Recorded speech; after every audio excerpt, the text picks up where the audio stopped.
Olá, bem-vindos a mais uma entrevista Ecos. Temos connosco o Luís Pinho, Country Director em Portugal da Helexia, uma multinacional francesa que fornece serviços de transição energética e descarbonização às empresas e que desde 2019 faz parte do grupo Voltalia.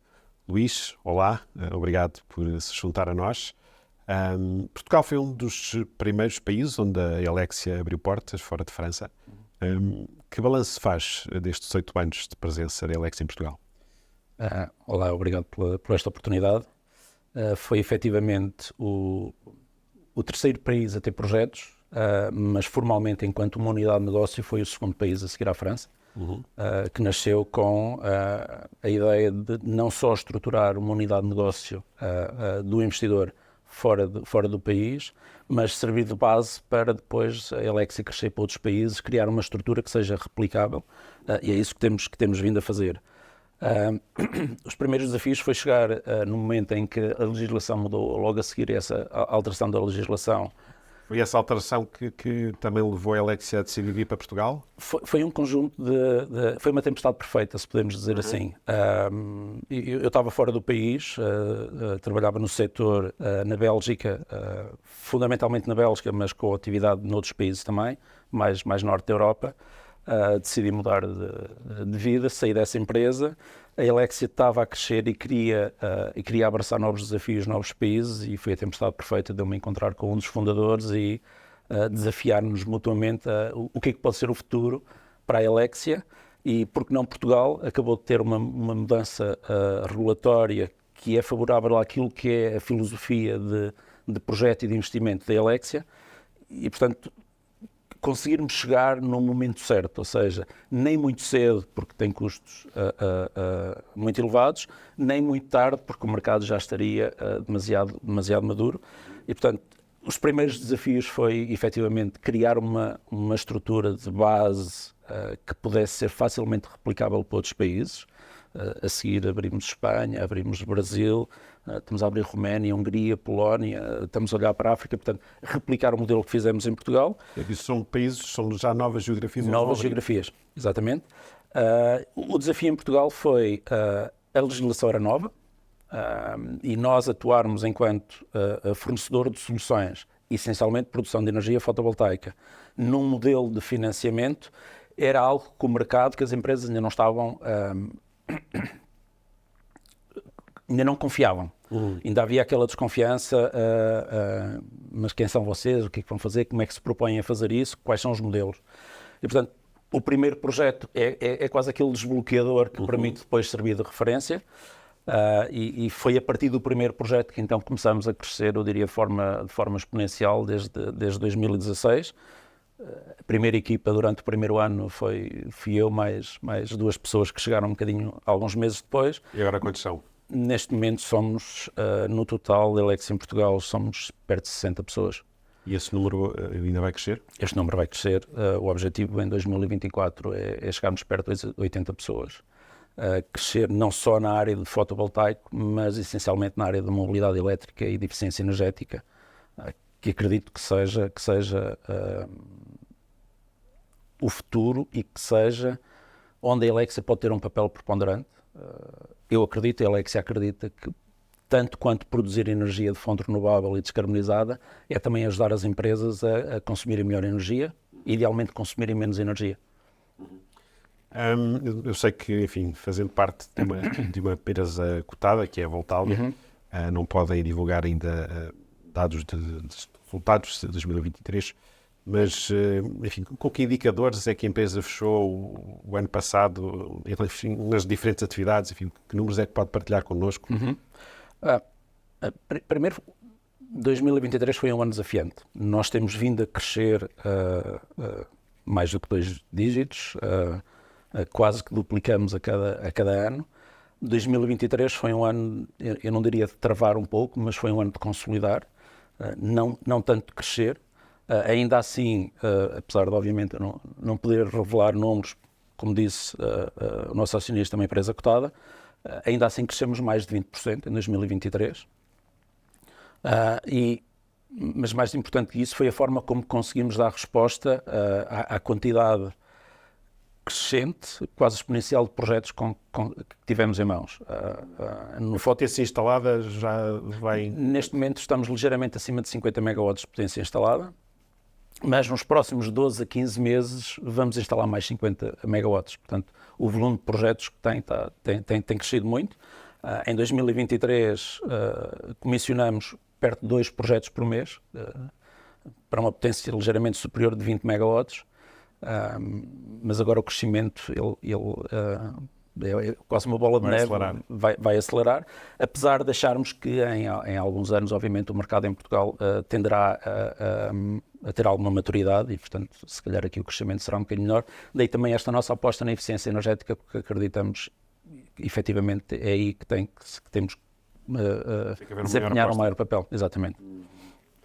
A Alexia também trabalha o financiamento dos projetos de transição energética. Com que bancos trabalham? Primeiro de tudo, e por uma questão de agilidade, nós trabalhamos com capital próprio e depois, pontualmente, fazemos alavancagem financeira. O que nós temos feito, e já trabalhamos com alguns bancos em Portugal trabalhamos essencialmente com a Caixa Geral de Depósitos e com o Crédito Agrícola, que foi a entidade que financiou o nosso primeiro projeto. Mas por uma questão de eficiência, o que nós temos feito e concluímos em 2023 foi uma operação de alavancagem de projetos em vários países, multipaís. Uma operação relativamente nova até para o setor, em que numa operação apenas, neste caso com um banco francês, conseguimos financiar projetos em Portugal, Espanha, França, Bélgica e Itália. Tudo numa operação, projetos com clientes diferentes, com regulações diferentes, com maturidades diferentes, com condições diferentes. Portanto, mas conseguiram ganhar outra escala? Conseguimos ganhar escala, mas acima de tudo conseguimos provar ao mercado e a nós próprios que o nosso modelo de negócio está correto, é estável e é sustentável, porque senão nenhum banco iria confiar, e foi um banco apenas, nem sequer foi um consórcio de bancos, foi apenas um banco que confiou nos nossos projetos e na nossa capacidade. Isso foi muito importante para nós. Os custos de financiamento destes projetos também subiram? Fechamos a operação em 2023 e, portanto, 2023 foi um ano em que teve impacto das taxas de juros e, portanto, teve algum impacto naquilo que era as nossas perspectivas. Porquê? Porque nós vamos fazendo projetos com capital próprio, mas no nosso modelo de negócio nós estimamos aquilo que vai ser o custo de financiamento e, obviamente, que se eu tenho um projeto construído em 2020, eu tenho uma perspectiva de custo de financiamento diferente daquilo que foi o momento em 2023. Ainda assim, nós acreditamos que no médio prazo ou até no longo prazo, temos projetos com maturidades de 15 anos, 20 anos, alguns até 25 anos, acreditamos que neste prazo não só a inflação tenderá a estabilizar, mas também as taxas de juros tenderão a descer e, portanto, estamos relativamente confiantes. Portanto, subiram, mas agora deverão se manter... Sim, achamos que vão manter e até eventualmente... nível estabilizado. Eu diria que até descer. Se calhar sou demasiado otimista, mas acho que tendem a descer nos próximos 2 a 3 anos. Porque esta ideia de que, enfim, por serem financiamentos verdes, conseguem-se de facto taxas mais favoráveis. Vê isso acontecer? Existe alguma coisa, nomeadamente do BEI, mas muitas vezes os processos são tão complicados que nem sempre é fácil. O que nós vemos, e é uma tendência nos vários países onde estamos a operar, é a vontade da banca, até porque tem obrigações também, de fazer este tipo de financiamento. Como nós atuamos em projetos de dimensão mais pequena, estamos a falar essencialmente nos países onde operamos projetos de autoconsumo, montar operações projeto a projeto tem um custo muito elevado e por isso é que nós preferimos agrupar projetos durante 1 ano ou 2 anos ou 3 anos, bolos maiores e depois fazer operações mais robustas. E para isso optamos sempre, obviamente desafiamos o mercado nos vários países onde estamos. Neste caso foi França, no próximo lote pode ser que seja outro país qualquer. Enfim, esses custos de financiamento mais elevados, as empresas também os sentem. A previsão é que a economia portuguesa vá arrefecer também no próximo ano. Temo que as empresas sejam menos afoitas neste tipo de investimentos. Vê alguma retração ou abrandamento do mercado devido a este contexto económico mais desafiante? Eu não sei se é necessariamente um abrandamento para este setor. O que nós vemos, o que sentimos é que o processo de decisão das empresas, ele funciona um bocadinho em contraciclo, inversamente aos preços de energia ou à perspectiva dos preços de energia. E, portanto, o que nós vimos quando o preço de gás subiu exponencialmente, quando o preço de energia elétrica subiu... Isso criou um incentivo muito forte. E criou um incentivo muito forte e passou a estar no topo das prioridades da decisão das empresas. E isso faz com que, mais do que nós abordarmos as empresas, passam a ser as empresas a abordar-nos a nós e a colocar pressão para entregarmos projetos.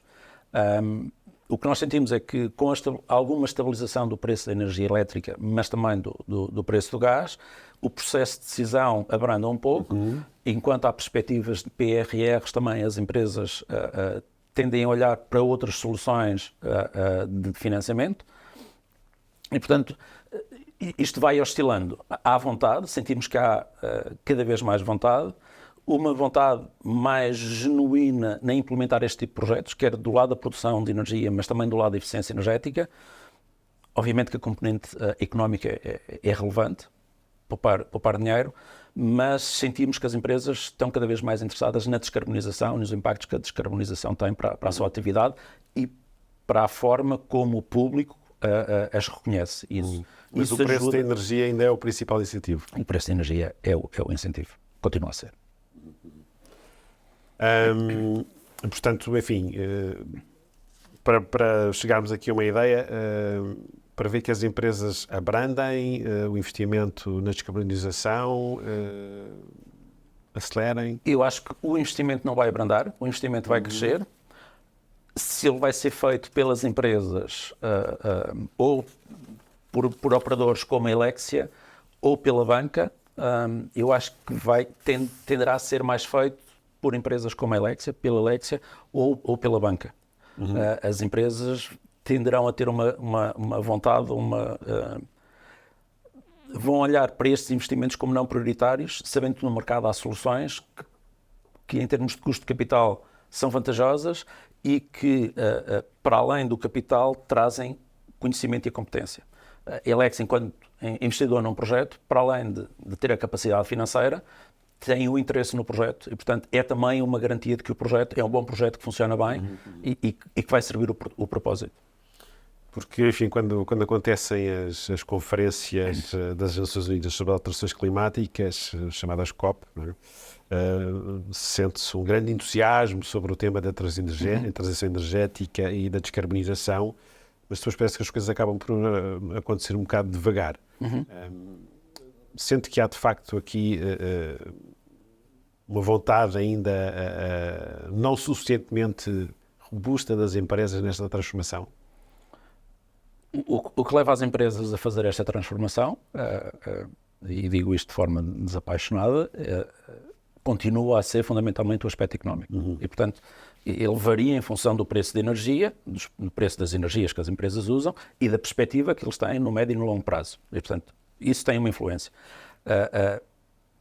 O que acontece cada vez mais é a pressão do mercado, seja do consumidor, seja dos clientes das empresas, principalmente empresas que internacionalizam, começa a ser um fator determinante para as empresas que participam em concursos públicos, por exemplo, ou grandes tenders internacionais. Este fator começa a ser cada vez mais um fator diferenciador. E, portanto, eu acho que isto vai acontecer cada vez mais, as empresas têm que fazer isto, e acho que o peso económico tenderá a ter menos influência e mais o fator, efetivamente, da economia da sustentabilidade, acho que tenderá a ter um maior peso. Porque, enfim, os grandes clientes também cada vez mais exigem isso aos seus fornecedores, portanto, acaba por ter um impacto na cadeia de valor toda. Exatamente. E os próprios consumidores, e o que nós vimos é que as novas gerações mais novas, têm uma preocupação cada vez maior nos produtos, como é que eles são produzidos, na economia circular que está associada à produção dos produtos, à energia que é utilizada, e, portanto, isso é determinante para a forma como as empresas olham para a transição energética e para a descarbonização. Que setores em Portugal é que estão, enfim, mais ativos neste esforço? Aqueles que consomem mais energia, naturalmente, e porque estes primeiros passos foram essencialmente no autoconsumo, os setores que têm um consumo de energia que é mais estável. Ou seja, a cerâmica, por exemplo, um setor onde nós atuamos muito, o setor alimentar que utiliza frio e calor de forma estável. Portanto, isto faz com que um projeto fotovoltaico, por exemplo, que também produz aos fins de semana, essa energia seja utilizada. E, portanto, estes foram os setores que eu diria que avançaram de forma mais rápida, primeiro, mas o retalho também e todos os outros setores estão a acompanhar e estão a avançar a bom ritmo, acho que sim. A Alexia comprou a Ewan, não sei se estou a dizer corretamente, Energy em 2022. Vai voltar às compras este ano, nos próximos? A Alexia globalmente tem feito um crescimento orgânico. Eu quando cheguei à Alexia éramos 15 pessoas globalmente, neste momento somos 500. Muito deste crescimento foi orgânico, não obstante, há setores onde nós achamos que temos que avançar mais rápido. Um dos setores é a eficiência energética, daí a compra da EON, uma empresa que já estava estabelecida, com uma equipa com conhecimento do mercado e que nos permite mais rapidamente dar respostas nessa área. Acredito muito na mobilidade elétrica e na eficiência energética e continuo a acreditar muito no fotovoltaico também e, portanto, estamos atentos ao mercado, a oportunidades que nos permitam continuar o nosso crescimento de forma estruturada, sustentável, mas se conseguirmos alavancar e conseguirmos dar uma resposta mais forte aos nossos clientes, sim, estamos atentos e vamos. Portanto, existe esse interesse? E existe interesse, claramente. E já tem alguns alvos identificados? Neste momento temos alguns alvos, obviamente não posso falar deles, mas temos alvos neste momento que estamos a trabalhar ativamente. Mas mais na mobilidade elétrica e na eficiência energética? Mobilidade elétrica e eficiência energética são os targets neste momento, não só em Portugal, mas noutras geografias onde nós estamos mas em Portugal também? Em Portugal também, sim. A regulamentação e licenciamento considera que é um entrave ao negócio em Portugal ou Portugal compara bem com outros países onde a Alexia está presente? Enfim, esta presença em vários países permite comparar melhor as realidades que existem deste ponto de vista, a legislação portuguesa, a regulamentação portuguesa e a forma como o Estado reage a estes projetos. Compara bem, é competitiva? Eu sei que há uma tendência, normalmente nós achamos que o exterior faz sempre melhor do que Portugal. Eu acho que no setor da energia nós estamos muito bem servidos, em termos de regulação. Obviamente há sempre aspectos a melhorar, mas tem havido uma dinâmica muito boa de ajustar a regulação, nomeadamente ou principalmente na produção de energia, principalmente o autoconsumo coletivo, comunidades de energia e autoconsumo individual também, na mobilidade elétrica também. Acho que a regulação é robusta e permite às empresas e operadores a desenvolver o seu trabalho. Do lado do Estado, contribui naturalmente para a regulação, a preocupação maior, apesar de ter havido um esforço e de haver uma evolução positiva, tem a ver na capacidade das entidades regulatórias e que certificam projetos terem mais capacidade de resposta, nomeadamente a DGEG, que é a entidade que normalmente recebe mais críticas. E a Mobié também, havia ali alguns atrasos, alguns entraves, a forma de operar era nem sempre amiga do negócio ou não acompanhava a velocidade do negócio. E isso tem vindo a ser corrigido? Tem vindo a ser corrigido. A Mobié lançou uma plataforma nova que permite uma agilidade muito maior comparativamente ao que estava antes. Do lado da DGEG tem havido um esforço também a ter capacidade de resposta. Ainda pode ser melhorado, espero que melhore e rapidamente, mas tem acontecido, tem evoluído positivamente. A área onde eu acho que ainda há algum trabalho a ser feito, e eu sei que esse trabalho está a ser feito, não é simples, envolve mais do que Portugal, os outros países também, do lado da eficiência energética, e se calhar por isso é que nós ouvimos falar muitas vezes em eficiência energética, perspectivas, ambição, mas depois na realidade não acontece assim tanta coisa. As empresas não têm tanta apetência para fazer investimentos em eficiência energética. A banca não tem tanta apetência para fazer investimentos em eficiência energética. E para entidades como a Alexia, quando quer fazer investimentos em eficiência energética, ainda há questões do ponto de vista contabilístico que não são amigas do negócio. Isto é um tema recorrente em vários países, é transversal a quase todos os países na Europa, tem a ver com as normas contabilísticas e a forma como estes investimentos são representados no balanço, quer do investidor, quer do cliente. Que acaba por funcionar como um desincentivo. Acaba por funcionar como uma barreira, como um desincentivo.